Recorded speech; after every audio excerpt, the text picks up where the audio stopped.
කවිදු මේ ලංකාවේ මේ මෑතක ඉතිහාසය දිහා බැලුවාම ටිකක් ඔය සියදිවි හානි කර ගැනීම කියන දේ පොදු වෙලා තියෙනවා. මේ සියදිවි හානි කර ගැනීම කියන දේ අර අපි ටිකක් අර නිවුස් එකක් විදිහට දකින්නේ ඔය ප්‍රසිද්ධ චරිත ටික සියදිවි හානි කර ගැනීමත් එක්කනේ. දැන් මීට කලින් යම් යම් මහ බැංකු වල සිද්ධි වලට මුදල් අමාත්‍යාංශ සිද්ධි වලට දැන් මේ කාලේ ගත්තාම ගොඩක් අය ප්‍රසිද්ධිය තියෙන කට්ටිය ගොඩක් අය මේ බලනහර කපාගෙන සියදිවි නසාගත්තා. ඊට පස්සේ ඔය වගේ සියදිවි නසාගෙන ගොඩක් කලින් කන්ටෙන්ට් එකකුත් කරා මේ සමහර සියදිවි නසා ගැනීමද මිනි මැරීම්ද කියන කතන්දරෙත් එක්ක ඉතින් ඒ වීඩියෝ බලන්න පහලට ගිහින් බලන්න පුළුවන්. හැබැයි මේ අද කතා කරන්න හදන්නේ පරණ සිද්ධියක් නෙවෙයි. ඒ වගේම තමයි අද කතා කරන පුද්ගලයා මං හිතන්නේ මේ බහුතරයක් ශ්‍රී ලාංකිකයෝ දැන් අඳුරගත්ත පුද්ගලයෙක්. අනිවාර්යයෙන්ම. මොකද අපි ඇත්තම කතා කරන්න යන්නේ අරගල කාලෙක එතනින් ගියාම බෝම්බයක් පිපිරිලා ඊට පස්සේ එතන හිටපු පොලිස්පතිවරයා ගැන. ශ්‍රී ලංකාවේ පොලිස් 35 දෙනා පොලිස්පති සීඩී වික්‍රමරත්න මැතිතුමාගේ අභාවය කියන්නේ ඒක අපිට සියදිවි නසා ගැනීමක්ද එහෙත් නැත්නම් කවුරු හරි කරපු වෙඩි පහරකින් වෙච්ච මරණයක්ද කියන්න අපිට තාම සාක්ෂි නැහැ. මොකද ඒ සඳහා දීලා තියෙන්නේ විවෘත තීන්දුවක්. ඒ විවෘත තීන්දුව තුළ අපිට කියන්න හැකියාවක් නැහැ සියදිවි නසා ගැනීමක්ද එහෙත් නැත්නම් මිනිමැරුමක්ද කියන එක. එතකොට මේ කතාවට ගත්තාම ඔය වෙච්ච දේවල් ගත්තාම මේ සිදුවීම වෙලා තියෙන්නේ උදෑසන කාලේ එතුමා සාමාන්‍යයෙන් ඔය CD වික්‍රමරත්නගේ ඇයි රිලේටබල් වෙන්නේ අපිට වැදගත්ම දේ CD වික්‍රමරත්න ටිකක් පොලිස්පතිවරු හිටියා මෙච්චර කසිල් පොලිස්පතිවරුන් අතරින් ටිකක් නම් කීපයයින් ඔය කතා වුණේ එක පුද්ගලෙක් පූජ්‍ය ජයසුන්දර. පූජ්‍ය ජයසුන්දරගේ නම නිතරම ගෑවුණා එහෙම. ඔය කියන්නේ අන්තිම කාලේ හිටපු කට්ටියගේ මෙහෙමයි. පූජ්‍ය ජයසුන්දර ඊට පස්සේ CD වික්‍රමරත්න දේශබන්දු දෙන්නකෝන් ඒ නම් තුන ටිකක් ගෑවුණා. සාවේ CD වික්‍රමරත්නගේ විශේෂත්වය වෙන්නේ මෙයා මේ යම් දැන් විමර්ශනයේ තියෙන ලංකාවේ වෙච්ච ලොකු සංහාරයක පරීක්ෂණ මෙහෙවන කාලේ ශ්‍රී ලංකා පොලිසිය හිටපු පොලිස්පතිවරයා කියන්නේ පාස්කු ප්‍රහාරය. ඒ පාස්කු ප්‍රහාරය සිදුවීමත් සමග මම එන්නේ 2019 අප්‍රේල් 26 තමයි මේකට පොලිස්පති ධුරය හෙබවපු පූජ්‍ය ජයසුන්දර දුරින් මේ අනිවාර්ය නිවාඩු යනවා. ඒ වෙලේදී වැඩ බලන පොලිස්පතිවරයෙක් විදියට අවුරුදු 1.5 කාලයක් වැඩ බලන පොලිස්පතිවරයෙක් විදියට එතුමා කටයුතු කරනවා. ඊට පස්සේ 2020 දී තමයි එතුමා බලයෙන් 35 වෙනි පොලිස්පතිවරයා විදියට එතුමා රාජකාරිය ආරම්භ එතන ඔය උතන කතාව හදන CD වික්‍රමරත්න මම සේවා දිගුත් දීලා තියෙනවා. ඔව් ඒ කියන්නේ සේවා දිගු දීලා ඔක්කොම සේවා දිගු කාලය මාස 8ක් වෙනකන් මේ පොලිස්පතිවරයෙක් පත් කරනකන් සේවා දිගු දීලා මාස 8ක් කාලයක් සේවා දිගුවක් ලබා දෙනවා. ඊට පස්සේ තමයි දේශබන්දු දෙන්නකෝන් පොලිස්පති කරන්නේ. එතකොට මේක ගත්තාම මේක සිදුවීම ගත්තාම වෙලා තින්නේ එතුමා උදේ හැමදාම මේ ව්‍යායාම සඳහා යනවා. ඒක අකුරගඩ ප්‍රදේශයට. උදේ අහලා තිනවා ආරක්ෂක නිලධාරියෙක්ගෙන් අපිව ආරක්ෂා කරන්න ඉන්නවා නම් මොකද වෙපන් එක. ඊට පස්සේ දේශ නිලධාරියෙක්නේ. එතකොට අනික මෙහෙමනේ දැන් පොලිසිය පොලිස්පති කියන්නේ වෙපන්ස් දැකලා නැතිවත් වෙපන්ස් පාවිච්චි කරලා නැතිවත් පුද්ගලයෙක් නෙමෙයි. අනිවාර්යයෙන්ම.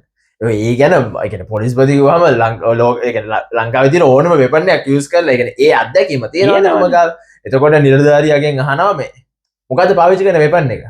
එතකොට ගිහිල්ලා මේ වෙපන් එක මේ මෙන්න සර් කියලා දෙන්න නැතිනේ.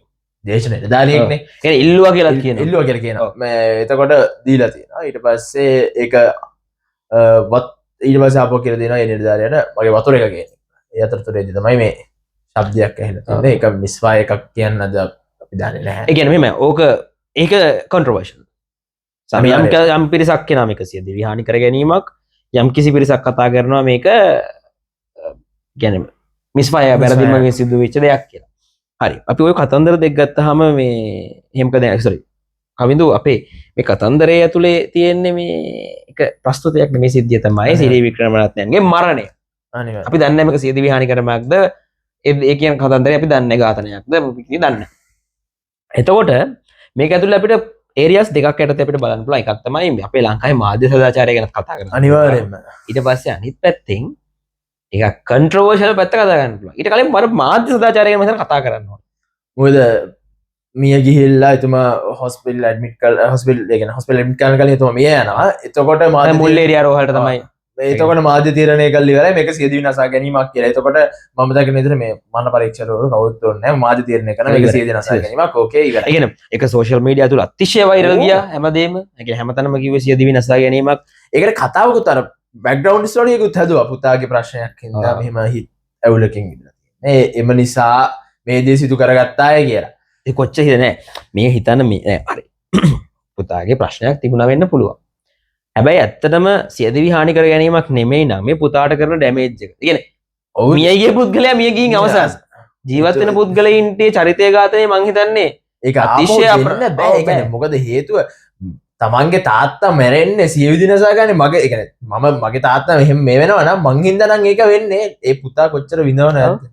ඉතින් ඔය වගේ ලංකාවේ ඉතින් මාධ්‍ය සදාචාරය ගැන කතා කරද්දී එකපාරක් ඔය කවිඳුරු මතක ඇති මේ සේයා සදෙව්මි කුඩා දැරියගේ ඝාතනය. ඒ වෙලාවෙත් එක්තරා ශිෂ්‍යයෙක් වත්තඩංගුවට ගන්නවා ඔයාගේ ලැප්ටොප් එකේ නිල් චිත්‍රපටි තිබ්බා කියලා. ඊට පස්සේ මත් තැනම මේකට පබ්ලිසිටි එකක් දෙනවා මේ මෙයා තමයි මේ වැඩේ කරේ. ඉතින් එතනින් එහා පැත්තට එයා නිර්දෝෂී වුණත් ඒ යාගේ තියෙන චරිතය ඝාතනය කරලා අවසන්. ඉතින් එතනින් එහා පැත්තට ගොඩ ගන්න බෑ. ඉතින් අර මා ගැන අද වෙලා තියෙන ජඩ මාධ්‍යනේ තියෙන. එහෙම ඒ කියන්නේ ඇත්තට වෙලා තින්නේ කියන්නේ අර ජනමාධ්‍ය නෙවෙයි. ජනමාධ්‍ය නෙවෙයි ජඩ මාධ්‍ය වෙලා එක. මොකද මේ මිනිහෙක්ට ඒ කියන්නේ මිනිහා ඇවිල්ලා දෙයක් කිව්වහම ඒක අර ගත්තොත් පැයක කතාවක් ගත්තත් ගහන්නේ අර චූටි කෑල්ලකට ගහලා වෛරල් වෙන්න බලන්න. ඒගොල්ලෝ ඒක මිනිස්සුන්ට වෙන්න ඕනේ අර තොරතුරු සංනිවේදනය වීමක් නෙවෙන්න ඕනේ. අද ඒකට වඩා අර තමන්ගේ රීච් එක ගන්න. තමන් මේ තැන ඉන්නවා කියන එක හරියටම හරි. දැන් රීච් මොකද දැන් ඔයක තවත් ලංකාවට වෙඩලා තියෙනවා. දැන් Facebook වලත් මොනිටයිසේෂන් ඔප්ෂන් එක ඇවිල්ලා තියෙනවා. TikTok වලත් ඇවිල්ලා තියෙනවා. ඒවා එක දැන් ගොඩක් අය කරන දේ තමයි මේ රීච් එක හදාගන්න ඕන කුණු ගොඩක්. ඔය මම මාධ්‍ය නම කියන්නේ නැහැ. ඔය හයිලයිට්ස් වල ගත්තාම දැන් හයිලයිට් එකේ හෙඩ්ලයින් එක ගහනවා වෙනම එකක්. අතුලට ගිහින් බලුවට පස්සේ තව තියෙන්නේ ඒක ගොඩක් කළා ගත්තම සෑහෙන අනිත් පැත්තට එනවා තියෙනවා. ඒ දේ තියෙනවා. ඉතින් මම හිතන්නේ අර සමාජ මාධ්‍ය කියන දේ නියාමනයක් කරන්න අපහසු වෙන සමාජ මාධ්‍ය කියන තාමත් අතිශය පුළුල් පරාසයක විහිදෙන දෙයක්. ඉතින් සමහරවිට අපි දකින දේ තමයි ඔය දැන් අපි විශ්වාස කරනවානේ සමාජ මාධ්‍යයට වඩා අපේ ප්‍රසිද්ධ ජන මාධ්‍ය වලින් රූපවාහිනිය වේවා ගුවන් විදුලිය වේවා මේ මෑන් නිකුත් කරන පුවත් අපිට යම්කිසි විශ්වාසයක් දැරිය හැකියි කියලා. ඒවත් එක්ක හැබැයි ඒ අදාළ channel වලටම දැන් සමාජ මාධ්‍ය වල තියෙනවනේ අවකාශයක් වෙන වෙලා. අනිවාර්යයෙන්. ඒ ඔය රේඩියෝ channel ටික ඔය TV channel ටික සියල්ල සමාජ මාධ්‍ය වල ඉන්නවා. හැබැයි ඔය ඕව ඇනුත් දාලා තිබ්බ මේක කෙලින්ම සිදුවිහන් කරගැනීමක්. ඉතින් ඒක අතිශයම ඒ තොරතුරු ලබා දෙන්න උතර ඒක තහවුරු කර ගැනීමකින් තොරවද මේ සමාජය තුළ සරලව මේ මහජනයා නොමග යවීම. අනිවාර්යයෙන්ම. සාමාන්‍ය මහජනයා නොමග යවීමක් මේක සාපරාධී වරදක් විදිහට මම හිතන ගණන් ගන්න පුළුවන් ලොකු සිද්ධියක් විදිහට. ඇත්තටම ලොකු සිද්ධියකදී ගත්තාම වන්දි ඉල්ලලා දාන්න පුළුවන් කේස් එකක්. ඉතින් ඒක තමයි. ඉතින් ඕක තමයි ඔය මානව සදාචාරයේ පැත්ත. ඉතින් ඒකට වඩා මේ ඔගේ හරි කොන්ට්‍රෝවර්ෂල් පැත්ත කවිද මං කිව්වේ. මරු පොයින්ට් එක එතන ගත්තාම අයියේ දැන් මේ ළඟදී නම් සිද්ධිවලදී අයියර මතක ඇති වැලිගම മന്ത്രിවරු දෙදෙනෙක් පැහැර ගන්නවා. ඒක එහෙම යනවා. ඊට පස්සේ නන්දන ගුලතිලක හොස්පිටල් එකේ ඉද්දී එතුමා ජීවිතය අවසන් ගවුණා. මේ කියන්නේ අවසන් ගමන් යනවා. ඊට පස්සේ රංග රාජපක්ෂ අර මොකද මහා මුදල් ඩොලර් මිලියන් 2.5ක මේක කළා බලන හරයක් කපාගෙන සියදී නසා ගන්නවා. ඒතර මේක අපිට කියන්න බෑ සියදී නසා ගැනීමක් දෙසෙත් නැත්තම් මිස්ෆයර් එකක්ද කියන එක. හැබැයි මේකත් ඒ වගේ සිද්ධියකට එනවා. මොකද හේතුව ගත්තාම මෙතුමා මේ පහුගිය කාලේ පාස්කු ප්‍රහාරය සම්බන්ධ ගොඩක් දේවල් වලට කට උත්තර දීපු ඒ සාක්ෂි වටින පුද්ගලයෙක්. ඔව් ඔය කතා කියනකොට දැන් මේ මෑතකදී දැන් අපි මොනා හිව්වත් අපි ජනමාධ්‍ය සමාජ මාධ්‍ය ගැන කතා කරාට සමාජ මාධ්‍ය වල පොඩි මේ ඕපදූප මේ රියුම් එකක් මේක ඇත්තද නැද්ද කියලා මම දන්නේ නැහැ. මේක රියුම් එකක්. මෙන්න මෙහෙම රියුම් එකක් දැන් යනවා. මේ රියුම් එකේ තියෙන්නේ සාරාන්ගේ බිරිඳ. සාරාන්ගේ බිරිඳ මිය ගියා කියන්නේ මිය ගියේ නෑනේ. සාරාන්ගේ බිරිඳ මිය ගියා කියලා පොලිස් පරීක්ෂණ වලට ඇතුළත් කරන්න සහ ඒකට ගැලපෙන DNA වාර්තා යම්කිසි දේශපාලන ප්‍රබලයෙක් ගෙනත් දුන්නා කියලා මෙයා කට උත්තරේ දුන්නා කියලා කියනවා. කියනවා අපි දන්නේ නැහැ මේ දේ වෙලාද නැද්ද කියන එක කියනවා. ඒතර මෙහෙම දෙයක් නා කියලා. එතකොට ඉතින් අදාළ දේශපාලන ප්‍රබලයා තමන්ගේ තත්ත්වය රැකගන්න තමන්ගේ දේවල් රැක ගන්න ඉතින් මේ පොඩි නාටකයක් රේන්ජ් කරාද එහෙම වෙන්නත් පුළුවන් බැරිකමක් නෑ මොකද මේ ලංකාව මේක අර අපේ ලංකාවේ දේශපාලනය එතනින් ගත්තාම ඔය වෙන ගොඩක් දේවල් ඒවට මේ සිනමාවකට දෙනවනේ සම්මාන ඒ සම්මාන දීලා මදි ඒ තරමට ඔස්කා මදි ඒ තරමට තාත්විකව කරන එක කෙලිම අදහන ගානට ඒක ගානට මේක පැල ගන්නවා ඒ තරමට ඒක සුපර් ඒක ලංකාවේ මම ලෝකෙ කිසිම තැනකට ඒක කරනවා අර තාජුදීන් ඇක්සිඩන්ට් වෙලා මැරලා තිබ්බා නමුත් ඊට කලින් ඊළාට පවා කැඩලා තිබ්බා වාහනේ මයිති හැපිච්ච වෙලාවේ අර ප්‍රෙෂර් ගිලයට කැඩුණාද කියලා අපි දන්නේ නැහැ. හැබැයි හැපිලා තිබ්බ තාප් එක විතරයි වාහන ලොකු ඩැමේජ් එකක් නැහැ. හැබැයි ගිනි අරගෙනත් තිබ්බා. ඉතින් මේ එහෙම සිද්ධිත් එක්ක ෂාෆ්ට් ඔය කතන්දරත් එක්කදී ඔහොම තියෙනකොට අනිත් දැන් ඔය පාස්කු ප්‍රහාරය දැන් පොඩ්ඩක් විමර්ශන නැවත සක්‍රීය තත්ත්වයටපත් වෙලා දැන් ආපහු සක්‍රියව කරගෙන යනවනේ. එතකොට එක පුද්ගලයෙක්ගේ විදේශ ගමන් තහනම වෙනවරුණත් එක්ක යම් කිසි පුද්ගලයෙක්ට මතක් වුණා මම උපවාස කරන්න ඕනි කියලා. කණේක නවත්තන්න ඕනි කියලා. ඊට පස්සේ ඒ උපවාස කිරීම මතක් වෙලා දැන් ඔන්න දැන් සාක්ෂිකාරයෝ කැඳ වෙනවා. ඒ කැඳ වෙනකොට අපේ සිරි වික්‍රමරත්නත් යනවා මේ උසාවියට කියන්නේ සාක්ෂි ලබා දෙන්න. සාක්ෂි ලබා දුන්නාට පස්සේ සිරි වික්‍රමරත්නත් හිතෙනවා දැන් ජීවත් වුණා. ඉතින් දැන් නම් සියදු විහාන කරගත්තා නම් හොඳයි කියලා. හරි ප්‍රශ්න මේවා නෑ. මේක ඒක ඇත්ත ගත්තාම දැන් හිතන්න අධිකරණ ක්‍රියාදාමයක් තුළ මේ වගේ සාක්ෂිකරුවන් නැතිවීම ඒකේ يعني අන්තිම විභාගෙන් අඩු විභාගෙන් එහාට සාක්ෂි ප්‍රමාණවත් සාක්ෂි නොතිබීම තුළ නිදොස් කොට නිදහස් වෙන්න පුළුවන්. හරියටම. එතකොට ඒ දේවල් නිදොස් කොට නිදහස් වෙන පුද්ගලයා ගහන ගේම් වලින් يعني යත් බලන්නේ කොහොම හරි නිදහස් වෙන්නේ. එතකොට ඒක අපි ඒ කියන්නේ අපිට ලොකු ප්‍රශ්නයක්. දැන් මෙහෙමයි දේවල් වෙන එක මොකද මේ සෑහෙන කාලයක් තිස්සේ මේ දැන් මේ අර මං කිව්ව ඩොලර් මිලියන් 2.5 ඒක අනිවාර්යෙන් සාක්ෂිකාරය. එතනින් මෙයා තමයි ප්‍රධාන සාක්ෂිකාරය. ඊට පස්සේ ජයන් ප්‍රියසාද් ගිහිල්ලා පොලිසිය ඇන්ට්‍රියක් දානවා පහුවදාට වෙන දේ දන්නේ නැහැ. එතනින් ගත්තට පස්සේ ඒ ගොඩක් දේවල් වලින් ගත්තාම එතකොට ඒ දෙක කට්ටිය මේ වගේ මාර විදියට සියදිවි නසා ගැනීමක් ඒ කියන්නේ ඒ කියන්නේ මරණයක් සියදිවි හානි කර ගැනීමක් මේ හැම දැන් මේ මෑතකදී සිද්ධ ටික අපි ලිස්ට් ඩවුන් කරොත් එහෙම කොහේ හරි තැනකට ඈඳෙනවා වගේ පේනවා. අනිවාර්යයෙන්ම. මෙහෙමයි මේක අපි කියන්නේ මේක මාර කොයින්සිඩන්ස් එකක් නම් ඒත් මාරයි මේක කොයින්සිඩන්ස් එකක්. ඒක අර එකම තැනට කොහොමද මේ ඔක්කොම ත්‍රෙඩ්ස් ටික යන්නේ? ඒ ගැටලුව එනවා මිනිස්සුන්ට. එතකොට මිනිස්සුන්ට පුළුවන් හැකියාවක් තියෙනවා එක එක හයිපොතෙසිස් හදාගන්න. මේක මෙහෙමයි. මේක කියෙම කරගල වරදක් කියන්න බෑ. වරදක් කියන්න බෑ. මේ තියෙන මේ වෙලා තියෙන දේවල් එක්ක ඇත්තටම මිනිහෙක්ට දෙයක් වුණාම ඒකේ අර විමර්ශන වාර්තා වලින් එන්න කලින් මිනිහෙක් අපි හිතනවානේ. අපිට හිතන්න පුළුවන් අපිට දෙයක් හිතන්න පුළුවන් මේ වෙච්ච දේවල් එක ගත්තාම අපිට දෙයක් හිතන්න. ඒදී තර්කානුකූලව පුද්ගලයෙක් ගාව තියෙන මේ සාමාන්‍ය තර්කන මේ ඇබිලිටි එක පාවිච්චි කරලා මිනිහෙක් හිතනවනේ. ඒකට වරදක් කියන්න බෑ. අනිවාර්යයෙන්. එතකොට දැන් ඔය සිදුවීමත් එක්ක ඒක ඇත්තටම තාම විවෘත තීන්දුවක් තියෙන්නේ. ඔහුට හැබැයි පොලිස් උත්තමාචාර සමග අවසන් ගෞරව දක්වනවා. සාමාන්‍යයෙන් සියදිවි නසාගත්ත පුද්ගලයෙක්ට එහෙම කරන්නේ නැහැ. ඒ කියන්නේ ඒක පොලිස් කුමන තරාතිරම රැඳුවත් එයාට ත්‍රිවිධ හමුදාවලත් ත්‍රිවිධ හමුදාවල පොලිසියේ ඒ තියෙන කිසිම ෆෝසස් එක සියදිවි නසාගත්ත කිසිදු නිලධාරියෙක්ට තරාතිරම නොබලා ඒගොල්ලන්ට ඒ ගෞරව දක්වන්නේ නැහැ. හැබැයි මෙහෙම ගෞරවයක් දක්වන. ඒතර අපිටත් ආපහු හිතන්න පුළුවන් මේක සියදිවි නසා ගැනීමක් නොවේ. මේක මිස්ෆයර් එකක් වෙන්න පුළුවන්. මොකද අනිත් එක තමයි මේ කවිඳු ඔය CD වික්‍රමරත්නක දැන් ඔය වීඩියෝස් වගේ කීප රිලීස් වුණත් එක්ක අපි මේට කලින් දැකපු පොලිස්පතිවරුන් ගෙවල් තියෙනවානේ.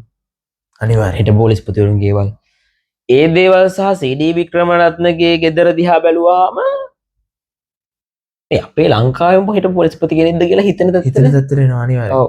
ඒ කියන්නේ ඒක මං හිතන්නේ අවංක නිලධාරියෙක්ගේ ලක්ෂණයක් මේවා ඔක්කොම අපිට හිතන දේවල් මේ හරි වෙන්න පුළුවන් වැරදි වෙන්න පුළුවන්. ඒ කියන්නේ නෑ මොකද අවංක නිලධාරියෙක්ගේ කියන්නේ මොකද ඇත්තටම අර දැන් කියනවනේ මේ වැඩියෙන් හොයන්න ගත්තාම අර පොසතුන් ඉන්නවනේ පොලිසියට කම්ප්ලේන්ට් කරන්න කියන්නේ. එතකොට අර දැන් තමන්ගේ පඩිය විතරක් අරන් හිටපු පොලිස් නිලධාරියෙක්ට යා හැකි මග තමයි එතන කියලා අපිට හිතන්න. ඒ කියන්නේ ලංකාවේ ඉන්දියානේ මේ නාවික හමුදාවේ පඩිය අරගෙන මේ රට වටේම ගෙවල් ගත්ත අය ලැම්බෝගිනි එතන මැණික් මල්ලක් තිබ්බනේ. මෙතන මැණික් මල්ලක් නෑ. ඒකයි ඉතින් මෙයාට මැණික් මල්ලක් හම්බෙලා නෑ. අතෙන් හම්බුණා මෙතෙන් හම්බුණා. ඔයගේ මානව කතාව මේ කවිද දැන් CD වික්‍රමරත්න පොලිස්පති ධූරය හොබවනකොට මම හිතන්නේ ලංකාවේ වෙන්න පුළුවන් ලොකුම විවර්ෂණයක් ගිය කාලයක් සහ ලොකුම නම් ටිකක් ගෑවිච්ච කාලයක් අනිවාර්යයෙන්ම. මම හිතන්නේ ඒක අයුතු ලෙස මේ තනතුර පාවිච්චි කරා නම් අදා ගන්නත් තිබ්බා. හොඳ ගයක් හොඳ වාහනයක් නේද මම හිතන්නේ මේ දේවල් කරගන්න තිබ්බ ගොඩක් දැක්කහම ඉතින් අර සාමාන්‍ය මිනිස්සෙක් යම්කිසි රැකියාවක් කරලා වෙන මට්ටමක තමයි තිබ්බේ මොකද දැන් 2019 දී මේ පාස්කු විමර්ශනය ගත්තාම ඒක තාම මහමුණකාරයෙක් නෑ ගමන් පිටත් කිව්වා නෑ මහමුණකාරයෙක් නැත කියලා කිව්වා මොකද්ද පාස්කු ප්‍රහාරයේ මහගමලගල සොයා මහවරකරු පිටු අන්තිමට ගියොත් එහෙම මොනම වෙන්නේ නැත ඒ ගම අපිට කියලා තියෙන ඒකද ෂුවර් හරි අනේ සමා වෙන්න ඕනේ ගම අපිට පොත කියන්න දෙයක් දන්නෙත් නෑ අපි කතාව කියවලා පොත කියවන එක අන්තිම පළල එක අපි දැන් කිව්වා එතකොට සල්ලි නැත් කරන්න ඊට පස්සේ ඒක වෙනම කතාවක් ඊට පස්සේ ගත්තට පස්සේ දැන් ඔය ඊට පස්සේ අරගල සමය 2022 අරගලේ ඇවිල්ලා රාජපක්ෂ ඒ කියන්නේ පරම්පරාවම මේ මිනිස්සු පන්නලා අරගලයක් කළා ඒ වෙලෙත් හිටියේ එතුමා එතකොට මානසික පීඩනයක් තිබ්බනම් එතුමාට කොච්චර ප්‍රශ්න එන්නේ නැද්ද 2022 දී අරගලේදී මේක ඒ කියන්නේ මානසික පීඩනයක් ඇවිල්ලා සීවිදිනසා ගත්තා නම් ඒක වෙන්න හිතන්න අමාරුයි මොකද 2022 දී ඊට වඩා ප්‍රශ්න ටිකක් මොකද මහ ජනතාව බැලන්ස් කරන්න ඕනි ප්‍රභු ආරක්ෂාව මොනවා ගත්තත් ජනාධිපති අගමැති මේ මිනිස්සුන්ට විරුද්ධව එන්නේ එතකොට ඒගොල්ලෝ ඇත්තටම ගන්න ඕනේ රාජ්‍ය පැත්ත එතකොට ජනාධිපති මේ අගමැති ආරක්ෂා කරන ඒ ප්‍රශ්නත් එක්ක මේනේජ් කරලා ඒක වෙන්න ටිකක් අමාරුයි ඉතින් ඒ අතර ඔය පොලිස් නිලධාරීන් ගිහිල්ලා ප්‍රසිද්ධිය අරගලයට එක්ක වුණා අපි දැක්කා ඒවත් එක්ක ඉතින් වර්ක් ප්‍රෙෂර් එක ලොකුවටම අනිත් එක ඉතින් පොලිස්පති කෙනෙක් වෙනවා කියන්නම කොච්චර ප්‍රශ්න ගොඩකටද ගිහිල්ලා මොකද ඒ කියන්නේ ලංකාවේ වෙන අපරාධ ටික වලින් තර්ජන ටිකක් එනවාද කියන්නකෝ ලංකාවේ වෙන අපරාධ ටික කෙලින්ම එක්ක වෙන්න අන්තිමට උතන්ටනේ ඒකෝට ඒ ටිකත් එක්ක එහෙම කරා ඉතින් මේ මට මෙහෙමයි පර්සනලි මට දැනෙනදී සීඩී වික්‍රමරත්න සියදිවි හානි කරගන්න තරම් තත්වයක ඉන්න නෑ ඊට වඩා මානසික ශක්තියක් ඔහුට තිබිය යුතුයි කියන දේ මම ඉන්නවා අනිවාර්යයෙන්ම මොකද 2022 දී ප්‍රශ්නෙත් එක ගත්තට පස්සේ අපිට අනිවාර්යයෙන් මේක හිතන්න පුළුවන් මේ වෙන දේවල් ගත්තාම ඇත්තටම දැන් ගත්තාම තියෙන ප්‍රශ්නේ තමයි අපිට වුන් නැති වෙන එකක් මේ රටට වටින මිනිස්සු උන්ගේ අභාවය ඊට පස්සේ මේ ඔප්පු කරන්න තියෙන නඩුවල සාක්ෂිකාරයෝ හරියටම හරි දැන් මේ දත් අපි දා මතකනේ අපි මම හිතන කවිතුමයි තමයි ගැන කතා කරේ අපේ සලේ කතන්දරේදී අපි කියපු දේ තමයි මේ පාස්කු ප්‍රහාරයේ යුක්තිය පසිඳලීම අත්‍යවශ්‍යයි අනිවාර්යයෙන්ම මොකද ඒක දේශපාලන කණ්ඩායම් එතනින් ගියාම ආගමික ග්ලෝබුවක් දාගත්ත කට්ටිය මේක දඟලනවා මේක එක එක්කෙනාගේ පැත්තට කරකෝ යන්නේ මේක අර කලින්ගෝගේ මේක නිකන් අර ඡන්ද පොරොන්දු වගේ නිකන් අමුතු ගුණ්ඩුවක් කරගෙන තියෙනවා. ඒ කියන්නේ මොකද පාස්කු ප්‍රහාරය ගත්තාම මේක එක කට්ටියක් ඇවිල්ලා දේශපාලන වේදිකාවේ තව කතාවක් කියනවා අනිත් කට්ටිය තව කතාවක් කියනවා ඊට පස්සේ ආගමික මේ කොට්ටාසය ලෝගුවක් දාගත්තා මේක එක පැත්තට බෝල පාස් කරකට දඟලනවා මෙන්න මේක තමයි කියන්නෝනේ එයාගේ වැඩ ටික උන්නේ නැතුන මේ නෑ මේක හරියන්නේ නෑ මෙයා හරියට කරන්නේ නෑ කියලා තව එක්කෙනෙක්ට කියනවා ඒ කියන්නේ ඒ ඇත්තටම ගත්තාම මේ ආගමික මේ පූජකවරු ගත්තාම ඒගොල්ලොත් යූස් කරනවානේ මේක ඒගොල්ලන්ගේ මේක එක්ස්ප්ලොයිට් කරනවා එක්ස්ප්ලොයිට් කිරීමක් සිද්ධ වෙනවා ඉතින් මේක යුක්තිය පසුතල එක යම් කිසි තැනක මේක අවසන් වේ යුතුයි ඒකට සීඩී වික්‍රමරත්න කියන්නේ මේකේ විමර්ශනයේ මොලේ ඉඳන් හිටපු කෙනෙක් සීඩී වික්‍රමරත්න ගාව මේකේ ඩේටා අපි හිතනවා මිට වඩා තිබ්බා කියලා සීඩී වික්‍රමරත්න නැති වෙනවා කියන එක පරීක්ෂණය වලට එල්ල වෙන මරු පාරක් අනිවාර්යයෙන්ම සමහරවිට හිතුණත් දන්නේ නැනේ ඔය ආගමික ලෝකවත් දාගන්න කෙනෙක්ට උනත් දැන් ගොඩක් දේවල් ලිහෙන්න වෙන්නේ එතකොට හිතුණත් දන්නේ නැහැ අපිට අවාසී මේ මෙහෙම එක්කෙනෙක් ජීවතුන් අතර ඉන්න එක කියලා හිතුණාද කියන්නත් බෑ ඉතින් බලමු ඉතින් මොකද වෙන්නේ කියලා ඉතින් බලමු මම හිතන්නේ පොලිස් පරීක්ෂණ තාම ක්‍රියාත්මකයි තාම විවෘත තීන්දුවක් ලබා දීලා අපිට රාජ්‍ය රස පරීක්ෂකවරයා වෙත යොමු කරලා තියෙනවා එතුමා අපි බලමු මේකේ හරිය තීන්දුවක් එක්ක මේක පරීක්ෂණ කඩාකප්පල් කරන්න කරපු දෙයක්ද එහෙම නැත්නම් ඇත්තටම සීඩී වික්‍රමරත්නගේ අතින් සිද්ධ වෙච්ච දෙයක්ද මිස්ෆයර් එකක්ද එහෙම නැත්නම් සියදිනස ගැනීම කො අපි හිතන්නේ තුන්වෙනි පාර්ශවයක් විදිහට සිද්ධ කරපු දෙයක්ද ඒක කියන්නත් බෑ අපි දන්නේ නැහැ ඉතින් බලමු අපිට පුළුවන් ඒක අවසන්කම් බලන් ඉන්න තමයි